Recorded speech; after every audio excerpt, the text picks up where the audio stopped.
नमस्कार. रोखोक मुलाखत स्वागत प्रेक्षक. मी डॉक्टर उदय निरगुडकर. इतिहासाची पुनरावृत्ती होती असं म्हणतात. ब्रिटिश सरकारच्या काळात तब्बल 1890 मध्ये शिवकर बापूजी तळपदे या अस्सल मराठी माणसानं भारतातलं पहिलं व्हायलं विमान बनवलं होतं. त्या कल्पक प्रयोगाची कहाणी आपण हवाई जादा या हिंदी सिनेमात पाहिली होती. आणि आता पुन्हा एक असाच मराठमोळा हवाई जादा आपल्या समोर आलाय. त्याचं नाव आहे कॅप्टन अमोल यादव. जेट एअरवेजमध्ये पायलट म्हणून कार्यरत असलेल्या अमोल यादवांचं स्वप्न आहे ते भारतीय बनावटीचं विमान होतं. त्यांच्या या विमानाचं सर्वांनीच कौतुक केलं. पण पुढं काय असा प्रश्न त्यांच्यासमोर होता, तसंच इतरांच्या समोरही होता. झी 24 तासनं त्यांचा संघर्ष सातत्यानं मांडला. या सगळ्याची दखल थेट मुख्यमंत्री देवेंद्र फडणवीस यांनी घेतली. या मराठी तरुणाच्या स्वप्नांना बळ देण्याचं काम सरकारनं केलं. 19 चाचणी विमान निर्मिती कारखाना उभा करण्यासाठी सरकारनं त्यांना पालघरला जागा देऊ केली. विशेष म्हणजे खासगी लिमिटेड कंपनीला अशी सरकारी जमीन देण्याची तरतूद कायद्यात नाही, पण इच्छा असेल तिथे मार्ग निघतो. MIDC सोबत संयुक्त भागीदारीतून हा प्रकल्प साकारण्याची योजना आता आखण्यात आली आहे. जमीन MIDCची आणि त्यावर कारखाना यादवांचा असा मार्ग काढण्यात आलाय. कॅप्टन अमोल यादवांची थ्रस्ट एअरक्राफ्ट ही कंपनी आणि MIDC यांच्यात लवकरच त्या दृष्टीने करार होणार आहे.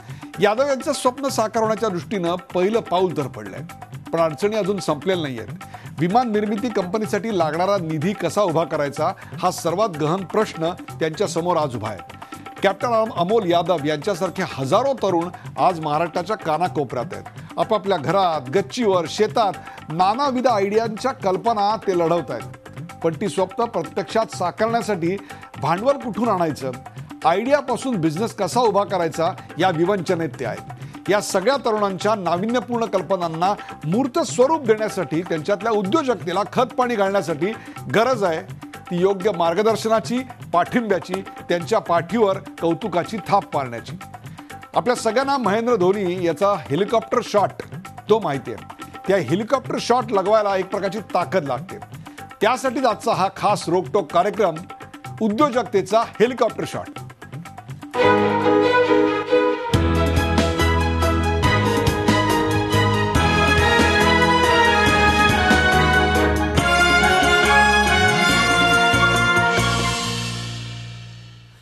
उद्योजकतेचा हेलिकॉप्टर शॉट. सुरुवातीला पाहूया या विषयावरचा एक खास रिपोर्ट. पंख होने से कुछ नहीं होता, हौसलों से उड़ान होती है. या काव्यपंक्ती प्रत्यक्षात साकारण्याची जिद्द कॅप्टन अमोल यादव यांनी दाखवली. जेट एअरवेजमध्ये पायलट असलेला हा मराठी तरुण, त्यांचं स्वप्न आहे ते विमान निर्मिती कारखाना उभारण्याचं. गेल्या वर्षी झालेल्या मेक इन इंडिया सप्ताहात यादव यांनी आपलं विमान जगासमोर आणलं. त्यावेळी त्यांचं कौतुकही झालं. पण मेक इन इंडिया सप्ताह संपला आणि हे विमान कुठं ठेवायचं असा प्रश्न उभा राहिला. चारकोपला एका मंदिराच्या आवारात त्यांना आपलं संशोधन ठेवावं लागलं. त्यांच्या या संघर्षाच्या कहाण्या झी 24 तासनं जगासमोर आणल्या. अखेर त्यांच्या या धडपडीची दखल मुख्यमंत्र्यांनी घेतली. अमोल यादवांच्या थ्रस्ट एअरक्राफ्ट कंपनीला 19 असलेली विमान निर्मिती कारखाना उभा करण्यासाठी पालघरला जागा देण्यात आली आहे. MIDCच्या संयुक्त भागीदारीतून हा कारखाना उभारण्यात येईल. सरकार MIDCला जमीन देऊन MIDC बरोबर आमचं जॉईंट व्हेंचर व्हायची शक्यता आहे. आपण विमान बनवण्यासाठी प्रायव्हेट लिमिटेड कंपनी सुरू केलेली आहे आणि प्रायव्हेट लिमिटेड कंपनीला जागा देण्याचं कुठलंही योजना सरकारकडे नाही आहे. त्याच्यामुळे आज मीटिंगमध्ये असं ठरलं की सरकारबरोबर एक जॉईंट व्हेंचर केलं जाईल आणि ह्या जॉईंट व्हेंचरच्या माध्यमातून ह्या विमानाची निर्मिती केली जाईल, ज्याच्यामध्ये सरकार ह्या जॉईंट व्हेंचरला जमीन देऊन मदत करू शकेल. एवढंच नव्हे तर DGCA कडून विमानाची नोंदणी व्हावी यासाठी स्वतः मुख्यमंत्र्यांनी पुढाकार घेतलाय. पंतप्रधान नरेंद्र मोदींशी त्याबाबत चर्चा करण्याचं आश्वासन मुख्यमंत्र्यांनी दिलंय.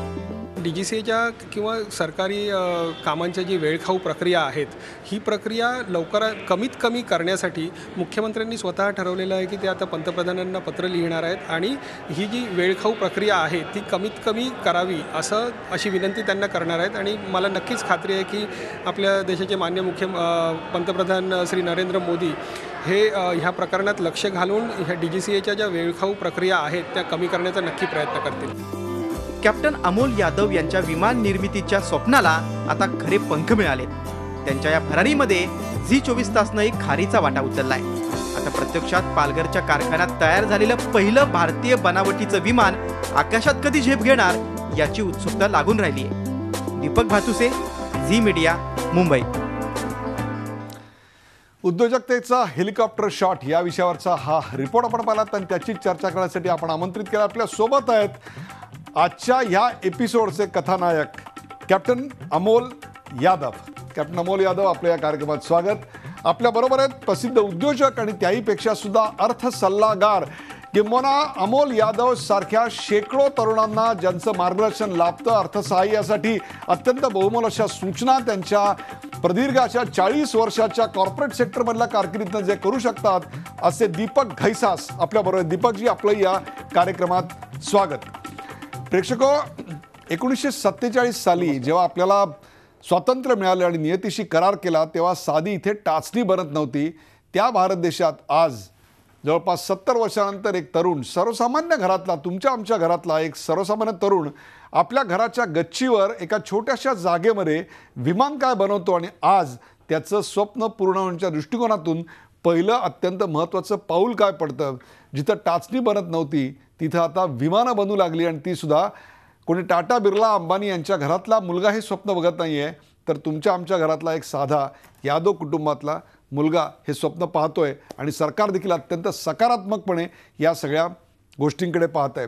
11 फेब्रुवारी, मागच्या वर्षी 11 फेब्रुवारीला पहिल्यांदा झी 24 तासनं आमचे दीपक भातुसे यांनी पहिल्यांदा ही स्टोरी एअर केली आणि त्याच्यानंतर त्यांच्याकडे प्रचंड मोठं मीडियाचं लक्ष गेलं. मेक इन इंडियाचा ते भाग बनले आणि आता प्रत्यक्ष मुख्यमंत्र्यांनी त्यांना जागा देऊ केली. तसंच प्रधानमंत्र्यांकडून जी लाल फितीचा त्रास होऊ शकतो तो होणार नाही असं आश्वासन दिलं. अमोल यादव, आजचा दिवस काय म्हणाल? उदय, नमस्कार आपल्याला आणि आपल्या झीच्या सगळ्याच प्रेक्षकांना. आजचा दिवस फार महत्त्वाचा आहे कारण आज विमान कंपनी बनवण्याच्या संदर्भात महाराष्ट्र गव्हर्नमेंटची मीटिंग होती, ज्याच्यामध्ये CM स्वतः उपस्थित होते आणि सरकारचे काही प्रमुख अधिकारी उपस्थित होते. आमच्यातर्फे सुद्धा प्रॅट अँड विटनीचे अधिकारी, air vice marshal Murali Sundaram, माझे वडील होते आणि पूर्ण टीमच आमची उपस्थित होती. या मीटिंगमध्ये हा विमान कंपनी हा प्रयोग जो सक्सेसफुल झालेला आहे, आपला TAC 003 जे विमान बनवलेलं आहे, त्या प्रयोगाला पुढे नेण्यासाठी, रिजनल कनेक्टिव्हिटी अचीव करण्यासाठी 19 सीटर विमान बनवण्याचं ठरवलेलं आहे. तर हे 19 सीटर विमान बनवण्यासाठी आपल्याला बऱ्याचशा सरकारी मदतीची गरज लागणार आहे. त्यातला पहिला भाग म्हणजे विमान कंपनी चालू करण्यासाठी जमिनीची गरज आहे आणि ती जमिनीची गरज भागवण्यासाठी महाराष्ट्र सरकार खूप पॉझिटिव्ह स्टेप्स. खरं तर महाराष्ट्र सरकारला, MIDCला खाजगी उद्योजकांना अशी जमीन देता येत नाही. मग त्यावर सरकारनं मार्ग काय काढला? कारण नेहमी आम्ही असं पाहतो की राजकारणी हो म्हणतात परंतु IAS अधिकारी जे असतात ते नाही असं म्हणतात कुठल्याही गोष्टीला. इथं असं दिसतंय की सरकारही हो म्हणतंय आणि सरकारी अधिकारी देखील हो म्हणतायत. हो, ही फारच पॉझिटिव्ह गोष्ट आहे कारण अशी कुठलीच प्रोव्हिजन नाही आहे की इंडिव्हिज्युअलला किंवा एखाद्या प्रायव्हेट लिमिटेड कंपनीला सरकार जमीन देऊ शकतं किंवा पैसे देऊ शकतं, तशी कुठलीच प्रोव्हिजन नाही आहे. परंतु आता माननीय मुख्यमंत्री देवेंद्र फडणवीस यांनी हे निश्चय केलेला आहे की पहिला भारतातला विमान कारखाना हा महाराष्ट्रात झाला पाहिजे आणि हा जो प्रयोग आहे त्यांना आता खरोखरच वाटतं की 2017 साल झालेलं आहे आणि त्यांनीसुद्धा फार दुःख व्यक्त केले की 2017 साली आपण ह्या ठिकाणी आहोत आणि अजूनसुद्धा ह्या गोष्टी झालेल्या नाही आहेत आणि त्या करण्यासाठी त्यांनी ही जमीन देऊ केली आहे. पण जमीन देताना बऱ्याचशा अडचणी आहेत. आम्हाला डायरेक्टली जमीन दिली जाऊ शकत नाही. तर त्याच्यावरती त्यांनी मार्ग असा काढला आहे की सरकारने ती जमीन MIDCला द्यावी आणि MIDCने ते जमीन माझ्याबरोबर पार्टनरशिप करून संयुक्त भागीदारी प्रकल्पात हे करावं. म्हणजे कारखाना तुमचा आणि जमीन मात्र सरकारची. अशा प्रकारे एक विमानाचं एक पाऊल पुढे पडा जे म्हणतो आपण ते पडलेले असं म्हणायला हरकत नाही. आपल्यासोबत दीपक घैसास आहे. दीपक घैसास, ज्या देशात टाचणी बनत नव्हती 70 वर्षापूर्वी, तिथे एका सामान्य घरातला, मध्यमवर्गीय घरातला तरुण विमान काय बनवतो आणि त्या विमान निर्मितीचा कारखाना टाकायचं स्वप्न पाहतो आणि सरकार देखील एखाद्या परदेशी राष्ट्रातलं, युरोप राष्ट्रामधलं वाटावं असं वातावरण आपल्याकडे निर्माण होतं की काय सांगाल? नाही, साहजिक वातावरण पूर्णपणे बदलतं आहे भारतातलं आणि केंद्र सरकारने आणि महाराष्ट्र सरकारने सुद्धा ज्या योजना आता गेल्या 1.5 वर्षामध्ये जाहीर केल्यात आणि ज्या तऱ्हेने ते अंमलात आणण्याचा प्रयत्न करत आहेत त्या दृष्टीने माझ्या मते आत्ता भारतामध्ये साधारण दर वर्षाला 800 ते 900 स्टार्टअप्स तयार होतात आणि एकंदरात स्टार्टअप्स बघितले तर भारतामध्ये साधारण 10,000च्या वरती स्टार्टअप्स आहेत आणि जगात आपल्या देशाचा नंबर 4था लागतो, अर्थात अमेरिकेत 81,000च्या वरती स्टार्टअप्स आहेत. पण त्यामुळे भारतातली इकोसिस्टम जर का अशा तऱ्हेने बदलणार असेल तर मला वाटतं हे 800चा दर वर्षाचा आकडा साधारण 2,000पर्यंत जाईल अशी एक आशा 2020पर्यंत अशी आम्हा सगळ्यांना आहे. आणि त्यातली अर्धी साधारण टेक एरियामध्ये म्हणजे तंत्रज्ञानाच्या बाबतीत असतात आणि बाकी उरलेली अर्धी नॉन टेक एरियामध्ये असतात.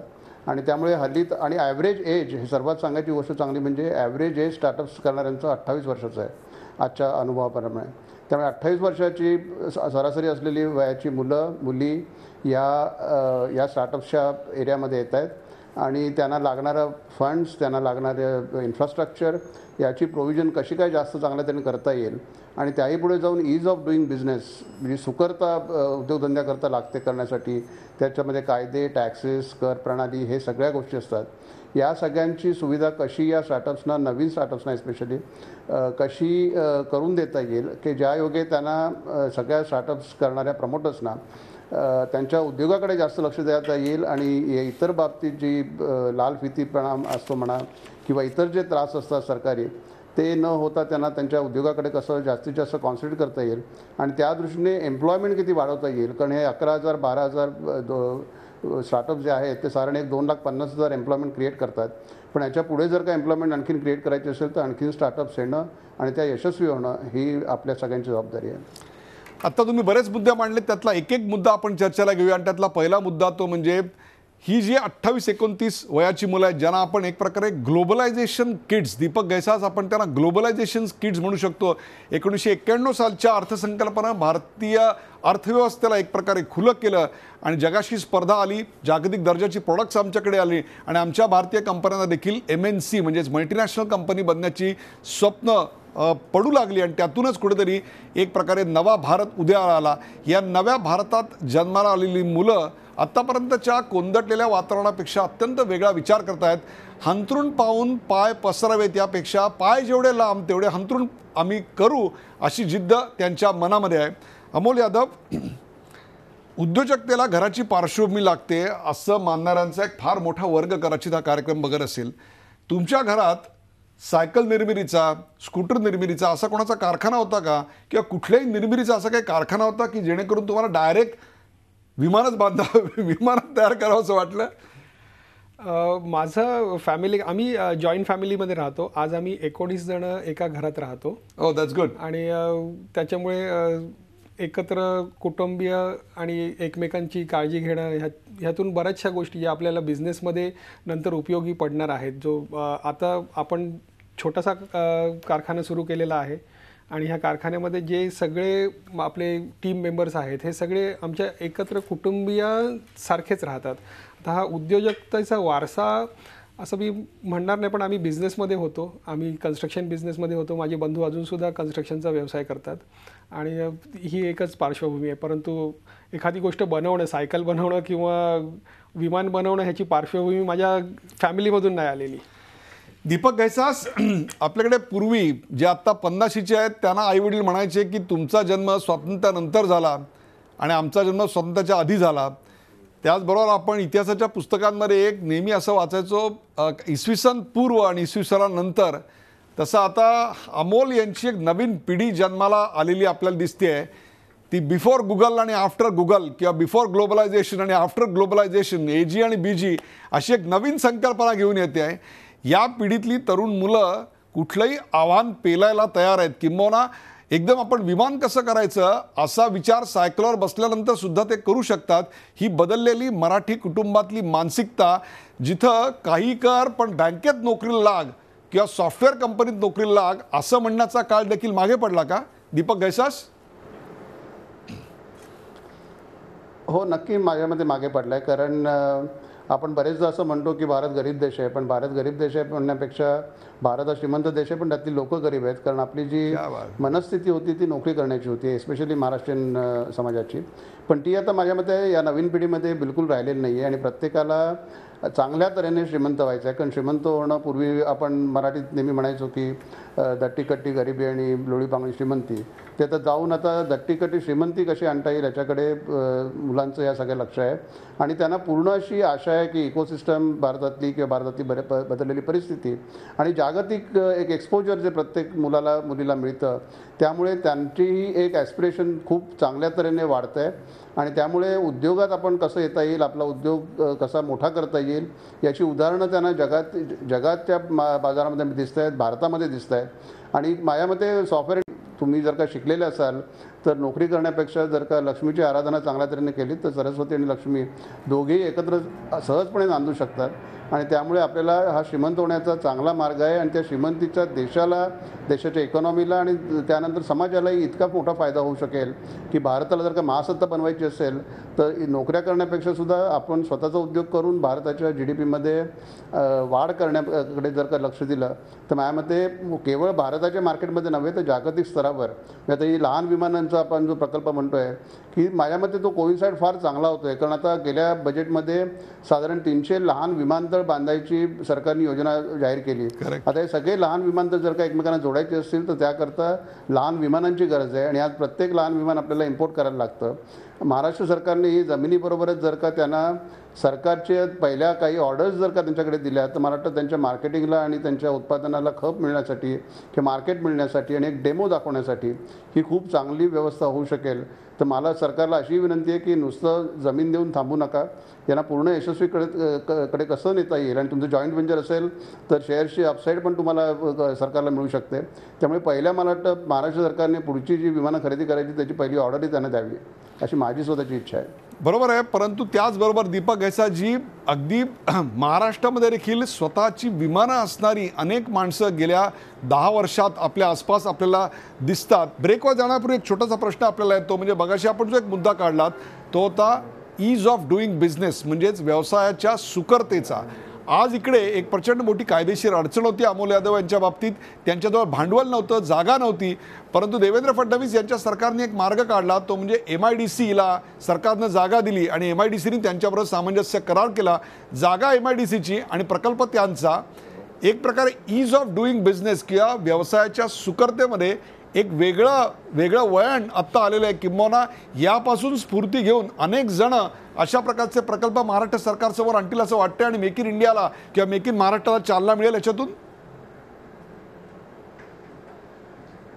नक्की चालना मिळेल. कारण अशी उदाहरणं आणि माझ्या तुम्ही हा जो एक उदाहरण म्हणून हे सगळं तरुणांसमोर आणताय याचा मला वाटतं मोठा फायदा आजच्या तरुणांना मिळेल की विमानाचा प्रकल्पसुद्धा जर का महाराष्ट्रात होऊ शकतो तर इतर लहान लहान प्रकल्प की ज्याच्यापासून आणखीन व्हॅल्यू क्रिएट करता येईल असे मोठे मोठे प्रकल्प हे महाराष्ट्रात उभे राहण्याला माझ्यामध्ये मदत होईल. आणि त्याला सरकारी वरदहस्त मिळणं हे अत्यंत जरुरी असतं. कारण सरकारचं पहिलं इनिशियल बॅकिंग इन्क्युबेटरच्या स्वरूपामध्ये हे मिळणं जरुरी असतं. आणि हे जर का उदाहरण आपण सगळ्यांना जर का आज दाखवून देत असाल तर माझ्या मते आणखीन बरेच तरुण महाराष्ट्रातले, म्हणजे माझ्या मते असंख्य तरुण हे आपापल्या कल्पना घेऊन पुढे येतील आणि काहीतरी करायचा प्रयत्न करतील. सगळ्यांना यश मिळेल असं नाही आहे, परंतु ही करण्याची जी प्रेरणा असेल ती मात्र प्रेरणा त्यांना सगळ्यांना या अशा प्रकल्पातून मिळू शकेल. प्रत्येक आयडिया ही एक नशीब घेऊन जन्माला येते आणि प्रत्येक आयडिया एक मेहनती स्वप्न घेऊन जन्माला येते. परंतु त्या आयडियाचा प्रत्यक्षात येण्यापर्यंतचा प्रवास अत्यंत कष्टप्रद असतो. आयडिया मनात सुचणं फार सोपं असतं एक वेळ, परंतु ती प्रत्यक्षात उतरणं अत्यंत कठीण असतं. ग्लोबलायझेशनच्या आसपास जन्माला आलेल्या मुलांच्या डोक्यामध्ये प्रचंड मोठ्या आयडिया आहेत, परंतु त्या स्वप्नात उतरण्याकरता काय काय अडचणींना यापुढे सामना करावा लागेल किंवा अमोल यादव यांच्या समोरच्या अडचणी काय काय असू शकतील आणि त्यावर मात कशी करायची ऐकूया दीपक घैसास यांच्याकडून आणि अमोल यादव यांच्याकडून. आपण पाहताय उद्योजकतेचा हेलिकॉप्टर शॉट.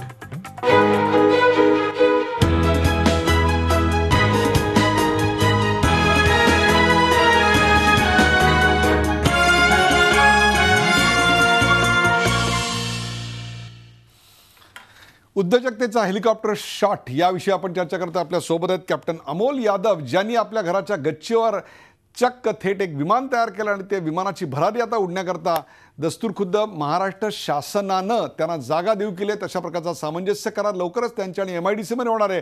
आणि एक अनोखं पाऊल गव्हर्नन्समध्ये आपल्याला दिसणार आहे, ते म्हणजे जमीन सरकारची आणि प्रकल्प मात्र खाजगी उद्योजकाचा. एक प्रकारे एक नवं असं स्वप्न घेऊन मराठी माणूस उभा राहतो आणि तो चक्क आकाशात भरारी घेतो, हे नवीन आपल्याला दिसतंय. अमोल, तुमच्यासारखे अनेक तरुण हा कार्यक्रम बघतायत, ज्यांच्या मनात काहीतरी स्वप्न आहेत, काहीतरी करायचं आहे, परंतु आर्थिक परिस्थिती त्यांना उडी घेऊ देत नाही, त्यांना नोकरी सोडू देत नाही. त्याच्यामुळे होतं असं की नोकरी चालू असतानाच एकीकडे त्यांना आपली ड्रीम परस्यू करावी लागतात, स्वप्नांचा पाठलाग करावा लागतो. तुमच्याही बाबतीत असंच घडलेलं आहे. तुम्ही एका खाजगी कंपनीत, हवाई क्षेत्रातल्या एका खाजगी कंपनीत नोकरीला होतात आणि तिथे असताना सुद्धा तुम्ही तुमचं स्वप्न चालू ठेवलं, त्याच्याकरता अहिर्निश श्रम केलेत. काय होता हा प्रवास, सांगा जरा. प्रवास बऱ्यापैकी खडतर होता. प्रवास अजूनसुद्धा खडतरच आहे. ह्याच्या पुढे सुद्धा बराचसा काळ खडतरच जाणार आहे. महाराष्ट्र सरकारने एक पाऊल पुढे घेतलेलं आहे, परंतु हे विमान बनवताना मला अनंत अडचणी आलेल्या आहेत. आणि हे विमान बनवताना सुरुवातीलाच मी जो प्रयोग केला आहे आणि माझ्यासारखे जे प्रयोग करणारे आहेत, ह्या सगळ्यांनाच ह्या अडचणी येतात. फायनान्स कुठून उभा राहत नाही. आणि विमान ही अशी एक गोष्ट आहे की फायनान्स आला की इन्स्ट्रक्शन्स येतात, चेंजेस येतात. आणि मी सुरुवातीपासूनच ठरवलेलं की मी कोणाकडून फायनान्स घेणार नाही, कारण मला जे विमान बनवायचं होतं, जे आत्ता बनलेलं आहे अशा रीतीनेच बनवायचं होतं. कारण जो माणूस फायनान्स देतो त्याच्या बऱ्याचशा इन्स्ट्रक्शन्ससुद्धा असतात की हे असं कर, तसं कर.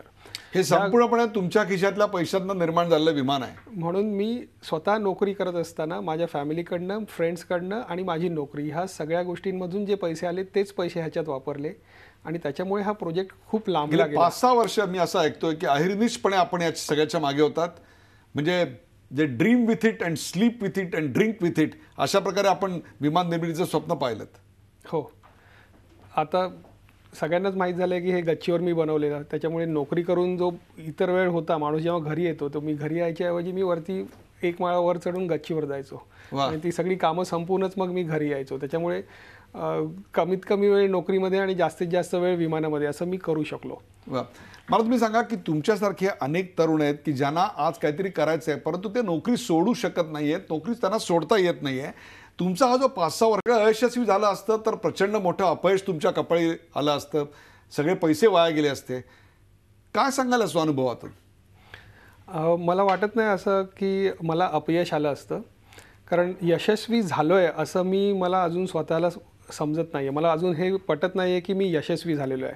कारण यशस्वी तेव्हा होईन जेव्हा आत्ताच जसे आपले कॅमेरामॅन म्हणाले मुख्य की जोपर्यंत आपल्याला 1,500 रुपयापर्यंत तिकिटीत प्रवास करता येणार नाही तोपर्यंत मी असं म्हणणार नाही की मी यशस्वी झालो. संपूर्ण मार्केट हवाई प्रवासाचं आपल्याला विकसित करावं लागणार आहे.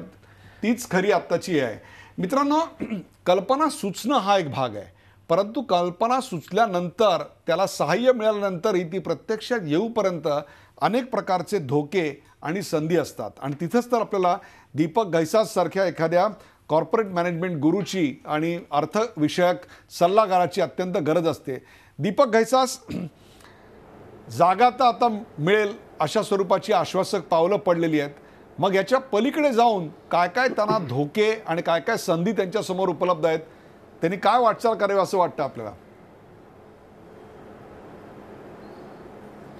साधारण जगभरात स्टार्टअप्सची जेव्हा आता चाचपणी करण्यात आली की ज्या यशस्वी स्टार्टअप्स आहेत त्याच्यामध्ये काय वेगळं होतं आणि ज्या अयशस्वी ठरल्या त्याच्यामध्ये काय वेगळं होतं, तर त्याच्यामध्ये पहिलं मला वाटतं सर्वात महत्त्वाचं आहे की टायमिंग त्याचं कधी असावं प्रत्येक स्टार्टअपचं. आपण माल कधी बाजारात घेऊन यावा. आणि माझ्या मते आता लहान विमानांना मी मगाशी म्हटलं तसं की ही अतिशय चांगली संधी आहे, चांगली वेळ आहे, त्यामुळे टायमिंग बरोबर आहे. दुसरी गोष्ट स्वतःची टीम तयार करणं, कारण हे एका दुसऱ्या माणसाचं काम नाही आहे. कोणताही उद्योग घेतला तरी हे एकाच माणसाचं काम नसतं, त्याला खूप चांगली टीम तयार करायला लागते. आणि त्यामुळे ती टीम स्वतःची असणं आणि की या टीममधल्या प्रत्येकाची पॅशन ही आपल्या एवढीच किंवा आपल्यापेक्षाही जास्त असला पाहिजे की प्रत्येकाने हार्डवर्क करून ती कंपनी स्वतःची मानून ती कंपनी पुढे आणायला पाहिजे. त्यामुळे एक टीम असणं अत्यंत महत्त्वाचं असतं. आणि माझ्यामध्ये सर्वात शेवटी हे फंडिंग येतं त्याच्यामध्ये, की फंडिंग हे सध्या जागतिक परिस्थिती जर का तुम्ही बघितलं तर जागतिक परिस्थितीमध्ये आज फंडिंग भरपूर अवेलेबल आहे आणि चांगल्या आयडियाज शोधत आहेत फंडर्स, की ज्यांच्याकडे पैसा आहे ते चांगली लोकं आणि चांगले आयडियाज शोधत आहेत. आत्ता जेव्हा आम्ही उद्योग चालू केले त्यावेळेला आम्ही पैशाच्या पाठी धावत होतो, आता पैसे आयडियाच्या पाठी धावत आहेत. आणि अशी जर का परिस्थिती असेल तर माझ्या मते एवढी चांगली संधी नवीन उद्योजकांना किंवा स्टार्टअप्सना आत्ता मिळणार नाही.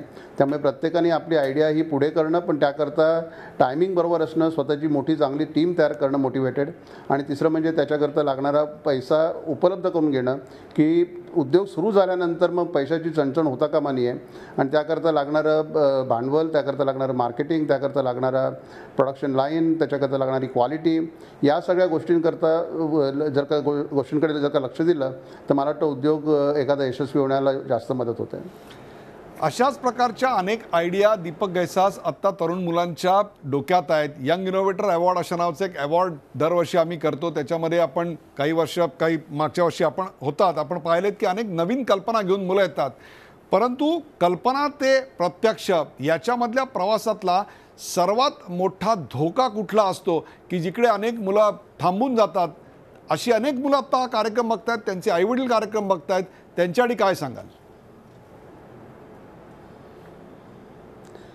सर्वात मोठा धोका, एस्पेशली त्या मुलांची वय लक्षात घेता, बरीच मुलं ही आपल्या कल्पनेच्या प्रेमात पडतात, आणि हा प्रेमाचा धोका भयंकर मोठा असतो. कारण त्या प्रेमात पडल्यानंतर मग ते प्रेम आंधळ असतं. त्याप्रमाणे त्या आंधळेपणाने आपण त्या आयडियाच्या पाठी मुले धावायला लागतात, आणि काही वेळेला एखादी आयडिया सोडून द्यायची असते, एखादी नवीन आयडिया सुचवायची असते, किंवा आलेल्या एखाद्या प्लॅनमध्ये थोडे बदल करावे लागतात. त्याकरता एक्सपिरियन्स लोकांचा सल्ला घ्यायला लागतो. या गोष्टींची चर्चा न करता बरेच जण आंधळेपणाने आपल्या आयडियाच्या प्रेमात पडतात. ते प्रेम मला वाटतं वयामध्ये टाळायला पाहिजे पहिल्या प्रथम, की जेव्हा परिस्थिती बदलते किंवा मार्केट इनपुट्स वेगळे असतात, त्यावेळेला आपल्याला असलेली आयडिया ही थोड्याफार फरकाने जर का मांडता आली, किंवा ती आयडिया सोडून दुसरी एक नवीन आयडिया जर का त्याच्या बरोबरीने आलेली असेल तर ती इम्प्लिमेंट करता आली पाहिजे. तेवढी फ्लेक्सिबिलिटी प्रत्येक प्रमोटरने किंवा उद्योजकाने ठेवली पाहिजे. कारण जर का तुम्ही आयडियाच्या स्वतःच्या प्रेमात पडलात तर मात्र तिला धरून चिकटून बसतो, आणि मग शेवटपर्यंत ती सोडत नाही, आणि त्याच्यामध्ये नुकसान व्हायची शक्यता जास्त असते. दीपक गैसा, 30-40 वर्षापूर्वी जेव्हा तुम्ही स्वतः तुमचं करिअर चालू केलं, व्यवसाय उभे केले, त्यावेळची सामाजिक परिस्थिती, त्यावेळची आर्थिक परिस्थिती, त्यावेळची निधीची उपलब्धता, किंबहुना उद्योजकतेकडे बघायचा सरकारचा दृष्टिकोन, उद्योजकतेकडे बघायचा कुटुंबांचा दृष्टिकोन, यात काही फरक पडलाय का? विशेषतः ब्रिक अँड मॉर्टर अशा स्वरूपाच्या ज्या कंपन्यांमधली उद्योजकता होती, आणि आताची ही जी पोस्ट ग्लोबलायझेशन, जागतिकीकरणानंतरची आम्हाला उद्योजकता दिसते, यात तुम्हाला काय फरक दिसतोय? अगदी साधी गोष्ट सांगतो की 1993 साली जेव्हा मी कंपनी सुरू केली, त्यावेळेला 264 KB लाईन मिळवण्यासाठी, डेटाकॉम लाईन मिळवण्यासाठी साधारण मी स्वतः 2 ते 3 तास आठवड्यातून 2दा BSNLच्या ऑफिसरच्या बाहेर बसलेलो होतो की ती लाईन आम्हाला मिळावी म्हणून. आणि सगळे पैसे भरून झाल्यानंतर त्याने सांगितलं की 2-3 महिन्यांनी आम्ही व्यवस्था करू. परिस्थिती आता इतकी बदलली आहे की तुम्हाला 10 MB 100 MBPSची लाईन घेऊन लोक दरवाजात येत आहेत की तुम्ही ती लाईन घ्या, पैसे नंतर दिलेत तरी चालतील, हप्त्याने दिलेत तरी चालतील. एवढा जर का फरक पडला असेल कनेक्टिव्हिटीमध्ये, तर मला वाटतं याचा फायदा आता तरुणांनी घेतला पाहिजे. त्यावेळेला लोक स्टार्टअप म्हटल्यानंतर बँकेकडे लोन करता जायचे, हा माझ्यामध्ये शुद्ध वेडेपणा होता. कारण स्टार्टअप्सनी कोणत्याही बँकेचं लोन घेऊ नये, त्यांनी इक्विटी घ्यावी, कारण त्याच्यामध्ये इक्विटी रिस्क कॅपिटल आहे. त्यामुळे जर का जो माणूस आपल्याला इक्विटी देतो आहे त्याला ती आयडिया पसंत असेल आणि त्यालाही वाटत असेल की आयडिया यशस्वी होणार आहे, तर अशा 2-4 लोकांना एकत्र करून जर का इक्विटी घेतली, मग अशी यादव साहेब म्हणाले की हे लोक येऊन मग इन्स्ट्रक्शन पण देतात. अर्थात त्यांचा पैसा आहे, थोडीशी ते इन्स्ट्रक्शन देणार, पण विमानासारखा उद्योग असेल किंवा कोणताही मोठा उद्योग असेल तर त्याकरता भांडवल जेव्हा जास्त लागतं तेव्हा जास्ती लोकांना सामावून घेणं जरुरी असतं. आणि त्यामुळे कोण माणूस आपल्याला इक्विटी देतो आहे हेही बघणं अतिशय महत्त्वाचं असतं. कारण आपण व्हेंचर कॅपिटल असं म्हणतो, आम्ही काय केलं त्याला व्हल्चर कॅपिटल म्हणतो, की व्हल्चरसारखी येऊन म्हणजे गिधाडासारखी येऊन लोक पैसा येतात पण मग तुमच्या डोक्यावर बसून राहतात. त्यामुळे कोणाकडून पैसा घ्यायचा हे सुद्धा आपल्याला माहिती पाहिजे, की ज्याचा उपयोग आपल्याला आयदर मार्केटिंग करता किंवा टेक्नॉलॉजी डेव्हलप आणखीन करण्यासाठी उपयोग होईल, आणि एक स्ट्रॅटेजिक पार्टनरशिप त्याच्यापासून तयार होईल. ही जर का स्ट्रॅटेजिक फायनान्सर जर का आपल्याला मिळाला तर त्याच्या एवढं भाग्य दुसरं नाही. त्यामुळे कोणताच माणूस आपल्याला पैसे देतोय हेही बघणं अत्यंत महत्त्वाचं असतं. अमोल यादव, एक उद्योजक जेव्हा बनत असतो तेव्हा सर्वात महत्त्वाची गोष्ट असते त्याला त्याच्या कुटुंबाची मिळणारी साथ. 7-8 वर्ष आपण हे सगळं स्वप्न पाहत होतात, नोकरी सांभाळून दिवस रात्र, संध्याकाळच्या वेळेला दुसरं काही करायच्या ऐवजी आपण घरी आल्यानंतर फक्त आणि फक्त विमान निर्मितीत गुंतलेला होतात. आत्तापर्यंत आपल्या प्रयोगाला तुमच्या कुटुंबाची मिळालेली साथ, आणि आता जेव्हा तुमचं स्वप्न प्रत्यक्षात उतरतं आहे त्यावेळेला त्यांचा दृष्टिकोन.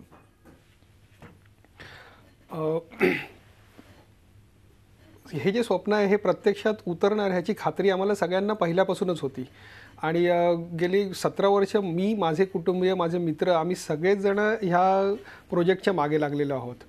त्यावेळेस त्यांचा जो ॲटिट्यूड होता आणि आजचा जो ॲटिट्यूड आहे ह्याच्यामध्ये अजूनपर्यंत कुठलाही फरक पडलेला नाही आहे. त्यांचा पूर्णपणे सपोर्ट, पाठिंबा होता. पूर्णपणे सपोर्ट, पाठिंबा. आणि आज ज्या गोष्टी होत आहेत ह्या गोष्टी आम्ही खूप पहिल्यापासून चर्चा करतोय की ह्या गोष्टी अशा रीतीने होतील आणि त्या तशा रीतीने होत आहेत. दीपक गैसास, कुटुंबाची साथ अत्यंत महत्त्वाची असते. अमोल यादव एक प्रकारे नशीबवान की त्यांना अशा प्रकारे कुटुंबाची साथ भरभक्कमपणे मिळाली. थोडी नव्हे तर 19 वर्ष अशा प्रकारे साथ त्यांना मिळते आहे. या कौटुंबाच्या साथीबद्दल विशेषतः if you are a first generation entrepreneur, पहिल्या पिढीचे उद्योजक असाल तर त्याचं महत्त्व काय सांगाल? कारण हा कार्यक्रम बघणारे असे अनेक पालक आहेत की ज्यांना आपला मुलगा नोकरी करायच्या ऐवजी आता व्यवसाय करायचा म्हणतोय आणि त्याहीपेक्षा सुद्धा अशा प्रकारचा हटके व्यवसाय करायचा म्हणतोय की त्यांच्या पोटात गोळा येतो. म्हणून मी हा प्रश्न तुम्हाला मुद्दामून विचारतोय. आज नशिबाने पूर्वी म्हणजे माझ्या आईवडिलांच्या वेळेला त्यांच्यावर त्यांच्या आईवडिलांच्या संसाराची पण जबाबदारी होती. आपल्यावर आपल्या जनरेशनमध्ये आता आपल्यावर कोणाची इतर जबाबदारी नाही आणि पुढच्या जनरेशनला माझ्या मते आईवडिलांचा आणखीन पाठिंबा असतो. कारण आमच्या जनरेशनमध्ये आम्ही उद्योगात जातोय म्हटल्यानंतर जरा थोडं वेगळं वाटलं होतं कारण नोकरी न करता उद्योग करायला सुरुवात करतोय म्हणून. पण आता माझ्या मते बरेचसे आईवडीलसुद्धा मुलांना सांगत असतात की नाही, तू नोकरी करण्यापेक्षा उद्योगाकडे वळ, उद्योग काहीतरी नवीन चालू कर आणि त्याला एन्करेजमेंट मिळत असते. आणि खास करून मराठी कुटुंबांमध्ये ही परिस्थिती नव्हती. मारवाडी कुटुंबांमध्ये आपले स्वतःचे दागिने गहाण ठेवूनसुद्धा मुलाला वर्किंग कॅपिटल करता पैसे देणारी लोकं होती. महाराष्ट्रामध्ये मुलगा जर का उद्योग करत असेल त्याचं लग्न होणं कठीण होतं. परंतु मला वाटतं आता परिस्थिती खूप बदलली आहे. त्यामुळे मुलीचे बापसुद्धा आता मुलींचं लग्न करताना मुलगा व्यावसायिक असेल तर तो एक प्लस पॉईंट धरतात रादर दॅन मायनस पॉईंट. आणि कुटुंबाची पण साथ असते. अगदी पैशाने मदत नाही जरी केली तरी एक मानसिक पाठिंबा जो हवा असतो प्रत्येक उद्योजकाला, एस्पेशली जेव्हा टेन्शनमधून जात असतो तो त्यावेळेला घरच्यांचा पाठिंबा मिळणं, एक नैतिक सपोर्ट मिळणं अत्यंत जरुरी असतं. आणि तो मला वाटतं आता नवीन पिढी म्हणजे पालकांची जी नवीन पिढी आली आहे त्या पालकांच्या नवीन पिढीने आता हा असा सपोर्ट द्यायला सुरुवात केली आहे आणि अभिमानाने आता आईवडील सांगायला लागले आहेत की आमचा मुलगा नोकरी नाही करत, तो उद्योग करतो. दीपक गैसास, भारतामधल्या अर्थव्यवस्थेचं चित्र हे फार वेगानं बदलत आहे. आपल्याकडे अर्थव्यवस्थेच्या वाढीचा दर तर वाढतोय परंतु तेवढ्या प्रमाणामध्ये रोजगार निर्माण होत नाही आहेत. सरकारी नोकऱ्या निर्माण व्हायचं प्रमाण अत्यल्प आहे आणि खाजगी उद्योगांमध्ये खूप मोठ्या प्रमाणावर आधुनिकता आलेली आहे, ॲटोमायझेशन आलेलं आहे. त्याच्यामुळे तिथेही आपल्याला आत्ता नोकऱ्या किंवा वेकन्सी, जागा उपलब्ध दिसत नाही आहेत. ज्याला इंग्रजीमध्ये D job growth of economy म्हणतो, अशा प्रकारची आत्ताची अवस्था आहे. ही अवस्था पुढचे काही वर्ष टिकेल असं अनेकांचं मत आहे. त्यावर आपली प्रतिक्रिया आणि त्या पार्श्वभूमीवर उद्योजकतेची असणारी गरज. दीपक गैसास. याच्यामध्ये दोन गोष्टी आहेत. एक तर ऑटोमेशन इतकं जोराने वेगाने येत आहे की प्रत्येक मॅन्युफॅक्चरिंग प्लांट हा रोबोट्स चालू करतील किंवा चालू ठेवतील अशी जेव्हा शंका यायला लागली आणि ती क्वालिटी करता आणि प्रिसिजन करता अत्यंत आवश्यकही आहे. पण त्यामुळे दोन गोष्टी करणं आवश्यक आहे. त्याच्यामुळे एम्प्लॉयमेंट जरी कमी झाली असं वाटत असलं तरीसुद्धा हे एज्युकेशन पॅटर्न जो आहे की ट्रेनिंग पॅटर्न जो आहे किंवा टॅलेंट पॅटर्न जो आहे तो बदलणं अत्यंत जरुरी आहे. त्यामुळे महाविद्यालयातून किंवा युनिव्हर्सिटीजमधून मिळणारं शिक्षण, ह्या शिक्षणाची पद्धती, शिक्षणाचे विषय हे आता वेगळ्या प्रकारे मांडण्यात यायला पाहिजेत की जेणेकरून ग्रॅज्युएट झालेली मुलं किंवा पोस्ट ग्रॅज्युएट झालेली मुली ही उद्योगांमध्ये सहजरित्या सामावून घेता येतील. त्यामुळे जुन्या प्रकारचे अभ्यासक्रम आणि जर का हे शिकवणं चालू ठेवलं तर मला वाटतं त्या लोकांना एम्प्लॉयमेंट मिळणं कठीण आहे. हा एक भाग झाला. आणि दुसरा भाग म्हणजे नोकरी मागण्यापेक्षा नोकरी देणाऱ्यांच्या संख्येमध्ये वाढ होणं आवश्यक आहे. आणि माझ्या मते भारतात जर का मोठे कारखाने किंवा मॅन्युफॅक्चरिंग प्लांट्स एम्प्लॉयमेंट जनरेट करणार नसतील ऑटोमेशनमुळे तर स्टार्टअप्ससारखे जे प्रकार आहेत की ज्याच्यामुळे मी मगाशी आकडेवारी दिली की आता साधारण 10,000 स्टार्टअप्स आहेत, वर्षाला 800 स्टार्टअप्स होत आहेत. पण ते 2000पर्यंत गेल्यानंतर साधारण 1 मिलियन म्हणजे 10 लाख एम्प्लॉयमेंट दरवर्षी क्रिएट करण्याची आवश्यकता जी भारतामध्ये आहे त्यातली निदान अर्धी जबाबदारी ही स्टार्टअप्स उचलतील अशी आपल्या सगळ्यांना आशा आहे. त्यामुळे स्टार्टअप्सना पुढावा देणं हे अत्यंत महत्त्वाचं आहे इकॉनॉमीच्या दृष्टीने. दीपक गैसास, स्टार्टअपला बढावा देणं हे अत्यंत महत्त्वाचं आहे म्हणता, परंतु अशा फर्स्ट जनरेशन एंटरप्रेन्योर्सना, पहिल्या पिढीतल्या उद्योजकांना मार्गदर्शन करणारा, ज्याला इंग्रजीमध्ये एक अत्यंत सुंदर शब्द आहे तो म्हणजे इन्क्युबेटर्स. अशी इन्क्युबेटर्स परदेशामध्ये, विशेषतः ज्या इकॉनॉमीज अत्यंत पुढारलेल्या आहेत, विकसित आहेत, तिथे खूप मोठ्या प्रमाणावर आपल्याला आढळतात. भारतामध्ये याची परिस्थिती काय आणि विशेषतः ग्लोबलायझेशनच्या नंतर जेव्हा सरकार इतकं पॉझिटिव्ह स्टेप्स उचलत आहे, पॉझिटिव्ह त्यांचा सगळा दृष्टिकोन आहे, त्यावेळेला उद्योजकांनी, आत्ता जे प्रस्थापित उद्योजक आहेत, आत्ता जे प्रस्थापित एंजल इन्व्हेस्टर्स आहेत, त्यांनी काय भूमिका घेतली पाहिजे? माझ्या मते प्रत्येक यशस्वी उद्योजकांनी, आज तुम्ही बघाल, एक 3 स्तरावर आहे इन्क्युबेशन चालतं. एक तर भारत सरकारने 2015 आणि 2016 दोन्ही अर्थसंकल्पामध्ये पहिल्यांदा त्यांनी मुद्राचा उपयोग करून घेतला की ज्याच्यामध्ये 50,000पासून 10 लाखापर्यंत ट्रेडर्स करता किंवा नवीन उद्योग चालू करणाऱ्यांसाठी क्रेडिट अवेलेबल करून देता येईल. त्यानंतर एक इंडिया ॲस्पिरेशन फंड म्हणून त्यांनी चालू केला, साधारण 400 कोटी रुपयांचा पहिल्यांदा. आणि त्यानंतर आता नवीन एक 10,000 कोटी रुपयांचा आणखीन एक फंड सुरू केला आहे. त्याच्यामधून स्टार्टअप्सकरता फंडिंग अवेलेबल करून देण्यात येईल. हा सरकारी भाग झाला. दुसरा भाग बऱ्याचशा मोठ्या कॉर्पोरेट ज्या आहेत की कॉग्लोमरेट्स आपण ज्याला म्हणतो, मोठे उद्योगधंदे आहेत, त्याच्यामध्ये टाटा येतं, रिलायन्स येतं, बिर्ला येतं, बऱ्याच मोठे उद्योग आहेत की ज्याच्यामधून एक ॲक्सिलेटर प्रोग्राम म्हणून त्यांनी चालू केला आहे. की ॲक्सिलेटर प्रोग्राम म्हणजे काय असतं की त्या प्रत्येक मोठ्या उद्योगाला काय की नवीन गोष्टी, नवीन संशोधनं, नवीन इनोव्हेशन्स लागतात आणि ही इनोव्हेशन्स त्यांच्या बसलेल्या साच्यामध्ये मिळणं कठीण असतं. त्यामुळे बाहेर अशी जर का इनोव्हेशन्स, अशा कल्पना जर का विकसित होत असतील तर या विकसित होणाऱ्या स्टार्टअप्स करता एक ॲक्सिलरेशन प्रोग्राम ते चालू करतात. आणि या ॲक्सिलेटर प्रोग्राममध्ये इन्क्युबेशन हे त्या कंपन्यातून होतं आणि त्या कंपन्यातून इन्क्युबेशन झाल्यानंतर त्या नवीन कल्पनेतून येणारं प्रॉडक्ट हे त्याच कॉग्लोमरेटमध्ये कुठे वापरता येईल का किंवा कसं वापरता येईल याचा विचार केला जातो. त्यामुळे त्या नवीन उद्योगाला मार्केटिंगला एक कॅप्टिव्ह मार्केट मिळतं आणि कॅप्टिव्ह कस्टमर मिळतो आणि त्या उद्योगातून ह्या ॲक्सिलरेशन प्रोग्राममधनं हे उद्योग वाढायला लागतात. पण त्याच्याही पुढे तो तिसरा स्तर आहे की ज्याच्यामध्ये प्रोफेशनल लोक आमच्यासारखी ही ॲक्च्युली इन्क्युबेटर्स सेटअप करत आहेत. आज मुंबईमध्ये मी गेलो होतो, त्याच्यामध्ये नवीन मुंबईमध्ये तिकडे त्यांनी एक इन्क्युबेटर मोठा सुरू केला आहे. त्याच्यामध्ये एक साधारण 10,000 स्क्वेअर फुटाची एक मोठी शेड त्यांनी बांधली आहे, एअर कंडिशन शेड आहे. आणि त्याच्यामध्ये साधारण एक 20 नवीन स्टार्टअप्स, त्यांना पहिले 2 वर्ष जागा मोफत आणि त्यांना बाकी सगळी सुविधा उपलब्ध करून दिलेली आहे. म्हणजे अगदी कॉफी पॉटपासून ते एखादे चेस गेमसारखं टेबल गेम्स खेळण्याकरता लागणारा एक विरंगुळा इथपर्यंत सगळ्या गोष्टी त्यांनी उपलब्ध करून दिल्या आहेत. कंडिशन्स त्यांच्या असतात, अर्थात की तुमची आयडिया कशी आहे ती त्यांना मान्य झालेली असली पाहिजे. आणि दर आठवड्यातून एकदा त्यांना एखाद्या मोठ्या इंडस्ट्रियलिस्टला आणून त्यांच्याकडे पुढे लेक्चर दिलं जातं की त्यातून काही इन्स्पिरेशन मिळेल किंवा नवीन काहीतरी गायडन्स मिळेल. आणि आम्ही लोक अशा इन्क्युबेटर्समधून जाऊन 1 महिन्यातून एकदा म्हणा किंवा 2दा म्हणा त्यांच्या ज्या काही प्रश्न असतील त्यांचे, त्याला उत्तरं देण्याची किंवा त्यांना एक एन्करेजमेंट किंवा इन्स्पिरेशन देण्याची व्यवस्था पण आम्ही करतो की जेणेकरून हे इन्क्युबेटर्समधनं लोक शक्यतो लवकर बाहेर पडावेत, त्यांनी स्वतःचं व्हॅल्यू जनरेशन करावं. कारण इन्क्युबेशनमध्ये जास्ती राहण्यामुळे फायदा कोणाचाच नसतो. त्यामुळे इन्क्युबेटरमधनं लवकरात लवकर त्यांना बाहेर कसं पडता येईल आणि स्वतःच्या पायावर कसं उभं राहता येईल याच्याकडे बघता येतं.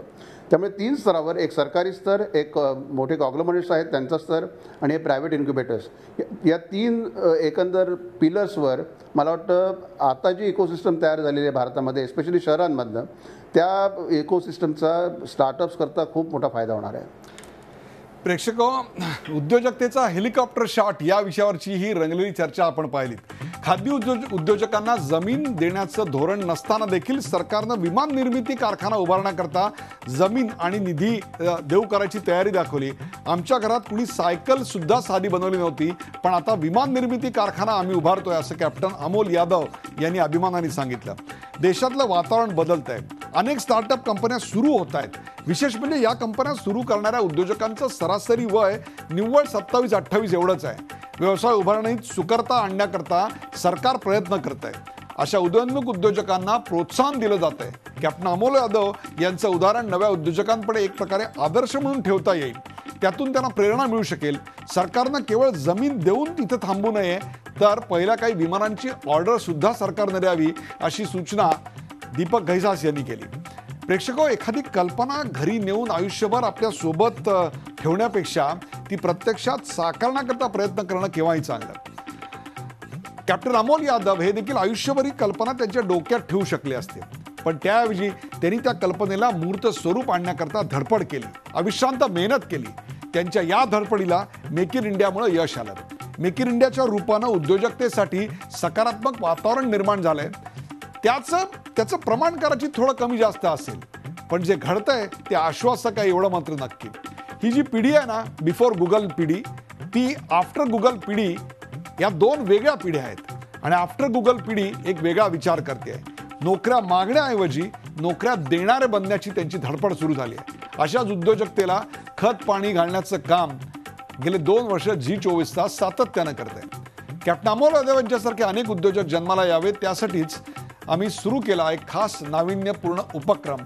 या कार्यक्रमाचा शेवट करताना दोन्ही मान्यवरांना विशेष धन्यवाद देताना पाहूया या यंग इनोव्हेटर अवॉर्डची एक झलक तुमच्या आमच्या घरातल्या यंग रँचर्ससाठी. यापूर्वी कदाचित आमचे जे उत्तम मेंदू होते ते काही सिलिकॉन व्हॅलीमध्ये गेले, काही सिंगापूरमध्ये गेले. म्हणजे उदयजी तुम्ही सिंगापूरहून परत आलात, पण अनेक लोक परत आले नाहीत. त्याच्यामुळे यापुढे देखील ते चिंतन करतील. आणि आज झीने या ठिकाणी त्यांना हा जो प्लॅटफॉर्म दिला, या रिकग्निशनमुळे अनेक लोक प्रेरित होतील आणि वेगवेगळ्या समाज उपयोगी अशा प्रकारच्या इनोव्हेशन्स या ठिकाणी निश्चितपणे करतील. स्पिरिट ऑफ इनोव्हेशनला ग्लॅमरच्या जगात नेऊन तिथवर पोचवल्याबद्दल खरं तर डॉक्टर नेरगुडकर तुमचं मनपूर्वक अभिनंदन आणि खूप खूप आभार. समाजाची मानसिकता पॉझिटिव्ह दिशेला चालेल असे पॉझिटिव्ह उदाहरणं लोकांसमोर आणली पाहिजे. आणि आज झी 24 तास DNA ते करते आहे, याबद्दल मी त्यांचं मनापासून अभिनंदन करतो.